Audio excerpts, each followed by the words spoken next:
Uh, I always say that those of us who survive 2 days are the real champion of a conference like of this nature. We are the survivors. Can we give ourselves a round of applause for being the survivors? I know on day one we were a full house, and today we've reduced slightly in the morning, and now we have come to the real delegates. You are the real delegates, and I really think that's a big achievement. I think the 2 days, looking back, first of all, to note that it's our first conference, first international conference on ICT and sustainable development. I think looking back overall, you would agree with me that we have achieved quite a significant amount of things to do with policies, to do with development in new areas of research. I think we have really done justice to the 2 days, and for it being the first conference, we have done extremely well. Now, the conference itself has managed to pull together a diverse set of delegates. You would have noticed that we have senior academics amongst us, and we had, I mean, for us, let me just adjust my point a little bit to say, for us to have a first international conference and have so many professors in itself is an achievement. Because keep in mind that we are not a university in the true sense. And when I listened to the profile of Professor Lachmi, for example, I was like, oh my God, right, this gentleman was also at aerospace and all these other things like that. And I thought that for us to be able to have him here is a good thing. When I listened to the profile of Professor Lin and Dr. Dan, and Professor Irons, in themselves, they are also a big achievement for us. I know we have a partnership with them, and by obligation, maybe one could say, but for Professor Lin and Professor Dan and Professor Irons to take time to come here and to be with us for 2 days and participate and engage in the way that they have done itself is also an achievement for us. So we do have senior academics. I don't know if I've missed any others, but there might be other professors in the. Oh yes, we had that other professor, Sums. Yes, and you listen to his profile, as you know, that gives us a sense of the sort of academics we are having in our midst.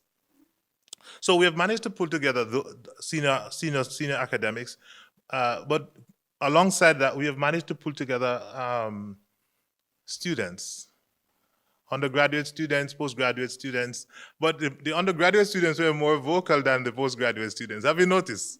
And that in itself was also is a big achievement. But alongside those, we have the industry, we have government officials, and we have people who are doing technology support related work. We know about the triple helix, and that involves government, academic, or academia, and the private and the industry, so to speak. And I think we have managed to have that sort of audience with us, and not only that, they are relevant people to the conference. So I think in that sense, for me, that's an area that I thought is quite important. Now, the 2 days have been a source of inspiration. It's also been an eye-opener for many of us. Personally, I'm more aware of Internet of Things. And I also talked with some of my other colleagues, and they were saying the same thing. It has also been a source of stimulation for all of us.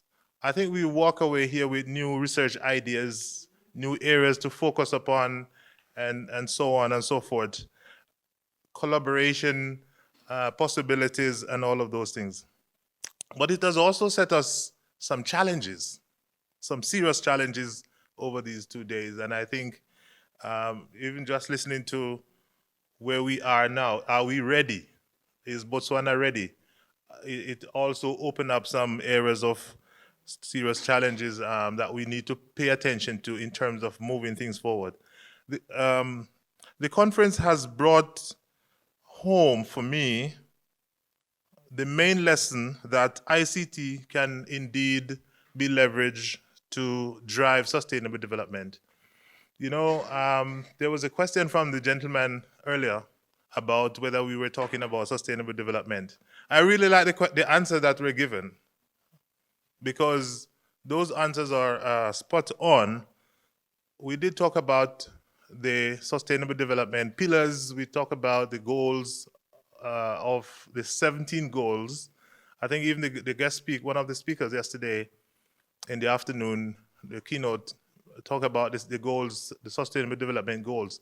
But that aside, I think what is important is that as we the objective is not to satisfy sustainable development in and of itself.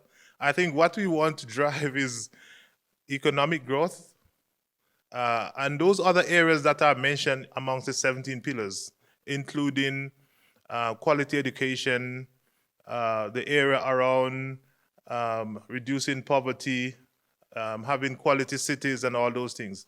As we do these things, as we target those areas in the work that we do, we are trying to make sure that we don't deplete our current resources so that they can be available for tomorrow. And I think that is the context in which sustainable development. So I'm very pleased, happy, and thank you, colleagues, for the sort of answer. I hope the answers were adequate for you. Now, clearly, there are many areas that we need to leverage. And I think I made the point on day one in my closing remark about targeting specific areas. And I think we have picked up a lot of areas that we need to target. I can mention a couple of them, but the presentation from Professor Lachmi talked about agriculture, just focusing on the areas that are important for us: agriculture and beef, related things, medical areas. You know, obviously we are big on tourism as well. That's another key area that you can focus on and stuff like that. So I think Botswana is doing well. Listening to the conference is doing many innovative things. Also, some of those are existing in small pockets. That's what I picked up from the conference, that the many good things we are doing, some of them are existing in pocket. And what we probably need to do is to have an overarching and coherent focus. And I think that came out in the last discussion on the panel with certain specific targets. And I'm going to go back to Dr. Dan's forward-looking view that he mentioned during his presentation. You remember he was talking to us about, and I mentioned to him that I'm going to say them at some point, and I think I'm just looking back for them in my notes here.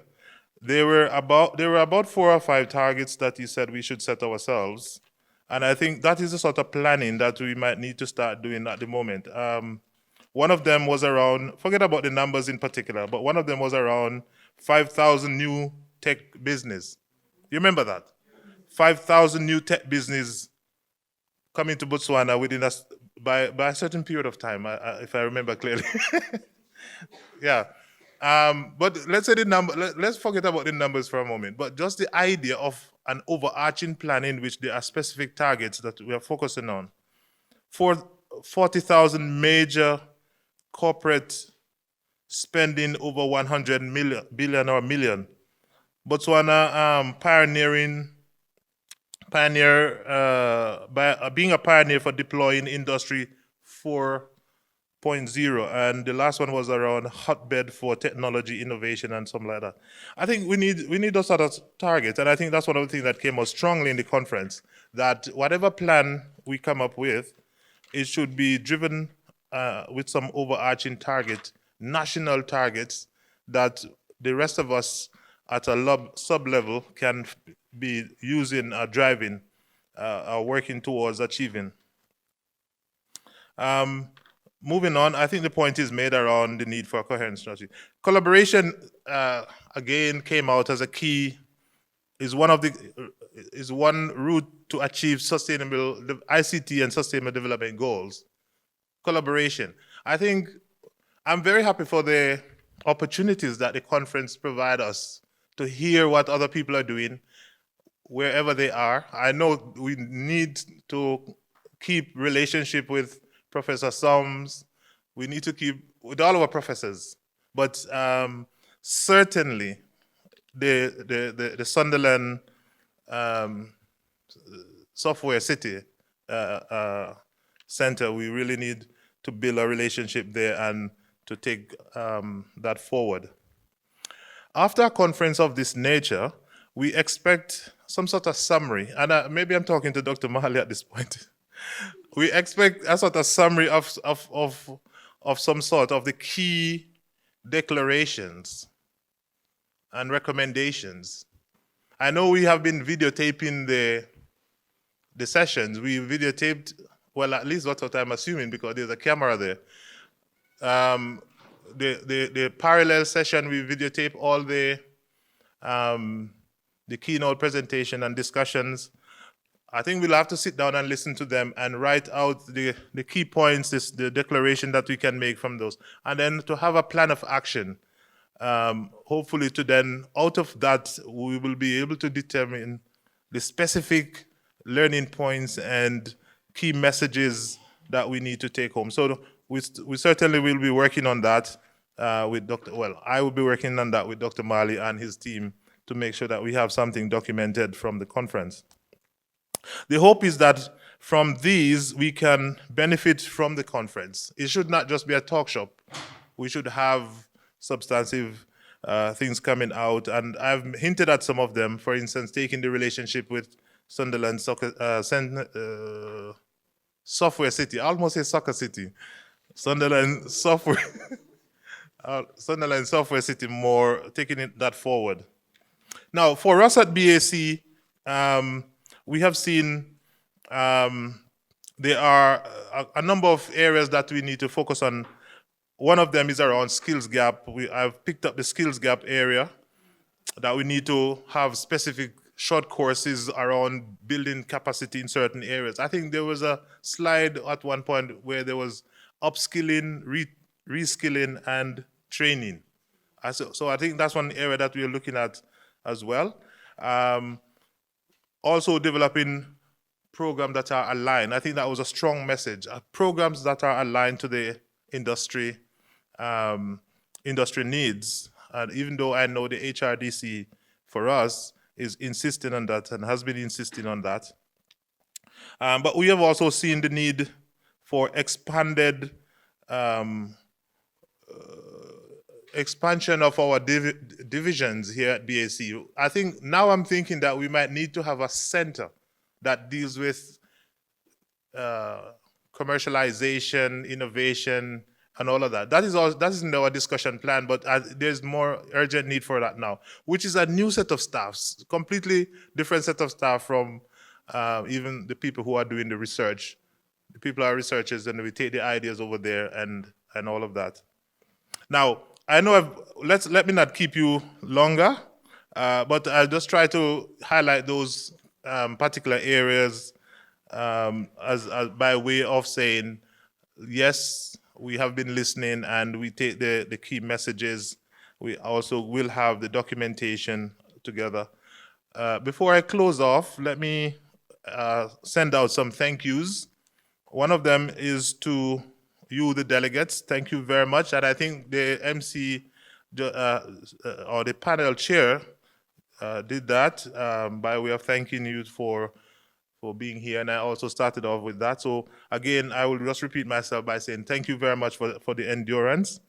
To all our speakers, a big thank you for coming, for engaging, and for participating in the way we have. To the organizing group, the conference organizers, thank you very much.